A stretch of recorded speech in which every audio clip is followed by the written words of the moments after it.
ইসলামী আন্দোলনের আমিরের ভূমিকা যদি 45 আবার করে যদি চাঁদাবাজ এদেশের জায়গা দখল করতে চান, তন্ত্রমন্ত্র জনগণের 54 বছরে মুক্তি দেয়নি, প্রমাণিত হয়েছে। কাজেই আগামীতে আমরা আবারও করে নাই, তারা ভারতের দালালি করেছেন। শাহাদাতের মর্তবা আল্লাহর পাকের কাছে কামনা করি, বলি আমিন। দুঃখজনক বিষয় হলো যারা জনগণের লক্ষ কোটি সম্পদ জীবন দিয়েছে, ইজ্জত দিয়েছে, আদৌ দেশপ্রেমিক ছিল, তারা দেশপ্রেমিক থাকতে পারে। সেই সময় গাজা এবং ফিলিস্তিনের মুসলমান ভাইরা, ভারতের বিএসএফ বাহিনী যখন আমাদের দেশের গণন হিন্দু সম্প্রদায়ের কেউ যদি ক্ষমতায় বসানো হয়েছিল, কিন্তু কেন জানি তারা ভয় পাচ্ছে দুর্বল দিয়ে জনপ্রতিনিধি হিসেবে নির্বাচিত করতে হবে এবং তাদেরকে ক্ষমতা গ্রহণ করেছিল এবং শাসন কার্য পরিচালনা করেছিল। আওয়ামী লীগ জাতীয় পার্টি সহ তারা যে নীতি আদর্শ প্রচলিত গণতন্ত্র বাস্তবায়ন করতে চায়, এটা মূলত প্রতিষ্ঠিত হয়েছিল আমেরিকায়। আমেরিকার প্রাক্তন প্রেসিডেন্ট আব্রাহাম লিঙ্কন, তিনি এই প্রচলিত গণতন্ত্রের থিওরি দিয়েছিল, government of the people, by the people, for the people. তিনি এক কথায় বোঝাতে চেয়েছেন সমস্ত ক্ষমতার মালিক জনগণ।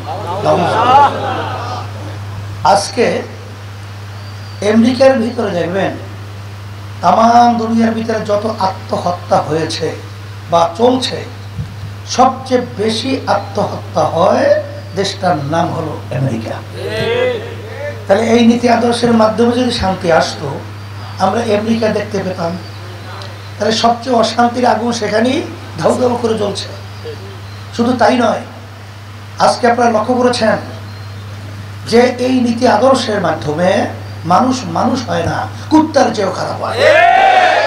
আজকে বাস্তবতা আপনারা দেখেছেন ফিলিস্তিনে, আজকে আমার মুসলমান ভাইদের উপরে, মা বোনদের উপরে, আমার ছোট বাচ্চাদের উপরে যে অন্যায়ভাবে হত্যাযজ্ঞ চালাচ্ছে, এটা কোনো নৈতিক আদর্শ হতে পারে?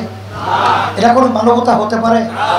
হ্যাঁ, তাহলে এই নীতি আদর্শের মাধ্যমে আসলে এই ইজরায়েল সহ তাম দুনিয়ার মধ্যে যত অশান্তির আগুন ধাউ ধাউ করে জ্বলছে, জ্বালাচ্ছে, এর মূল পিছনে হোতা হলো আমেরিকা। এই জন্য ওই নীতি আদর্শ আজকে বাংলাদেশে 92% জনের মুসলমান এই দেশে বসবাস করে। ওই নীতি আদর্শের মাধ্যমে আমাদের দেশ শান্তি হবে, মানুষ শান্তিতে থাকবে, আর মানুষ এই পরকালের মুক্তি পাবে। এরা যে চিন্তা করবে, এটা বোকার স্বর্গে বাস করা ছাড়া বিকল্প আর কিছু নেই। আমাদের 92% জনের মতো মুসলমান বসবাস করে এই দেশের ভিতরে।